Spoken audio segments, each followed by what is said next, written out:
کہیں ریلیف کہیں تکلیف، نئے بجٹ میں پیٹرولیم مصنوعات، گاڑیاں، سولر پینلز، تعمیراتی مٹیریل اور آن لائن شاپنگ پر بھاری ٹیکس۔ جائیداد، کھاد، سگریٹ، الیکٹرک گاڑیاں سستی ہوں گی۔ حکومت کا پیٹرول اور ڈیزل کے ساتھ ہائیبریڈ گاڑیوں پر یکساں ٹیکس کے نفاذ کا اعلان۔ 18% سیلز ٹیکس دینا ہوگا۔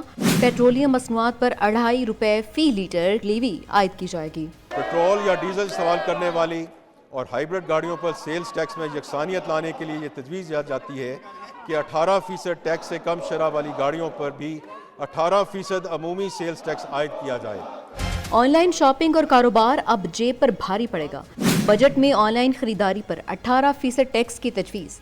سولر پینلز بھی مہنگے ہوں گے، درآمدات پر 18% سیل ٹیکس لگے گا۔ وزیر خزانہ کہتے ہیں کہ اقدام پاکستان میں سولر پینلز کی مقامی صنعت کے فروغ میں اہم کردار ادا کرے گا۔ کمرشل جائیدادوں، پلاٹوں اور گھروں کی منتقلی پر عائد 7% فیڈرل ایکسائز ڈیوٹی ختم کی جائے گی۔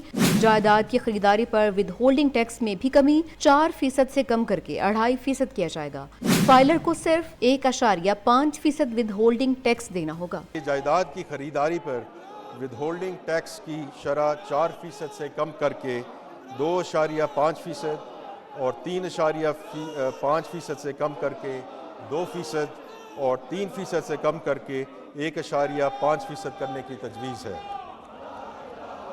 کنسٹرکشن کے شعبے کو مزید کم کرنے کے لیے کمرشل جائیدادوں، پلاٹس اور گھروں کی منتقلی پر گزشتہ سال عائد کی جانے والی 7% تک فیڈرل ایکسائز ڈیوٹی ختم کرنے کی بھی تجویز ہے۔ وزیر خزانہ کے مطابق کم لاگت گھروں کی تعمیر کے لیے قرض فراہم کرنے اور مورگیج کے فروغ کے لیے 10 مرلہ تک کے گھروں اور 2000 اسکوائر فٹ تک کے فلیٹس پر ٹیکس کریڈٹ متعارف کروایا جائے گا۔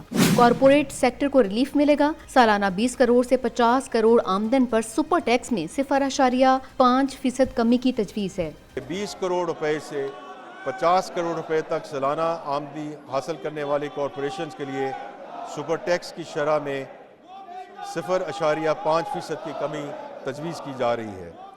یہ رعایت کارپوریٹ ٹیکس کی شرح کو معقول بنانے کے لیے حکومتی ارادے کی عکاسی کرتی ہے۔ ٹیکسٹائل کے خام مال، LED بلب کے خام مال کے امپورٹ اور انڈسٹریل سلائی مشین پر ڈیوٹی صفر کرنے کی تجویز۔ اسٹیل کے خام مال پر ڈیوٹی 15 سے کم کر کے 10%، مقامی گاڑیوں کے خام مال پر ڈیوٹی 20 سے کم کر کے 15% کی جائے گی۔ حکومت نے غیر رجسٹرڈ کاروبار کرنے والوں کے خلاف گھیرا تنگ کرنے کا فیصلہ بھی کر لیا۔ سیلز ٹیکس چوری روکنے کے لیے سزاؤں کو مزید بڑھایا جائے گا۔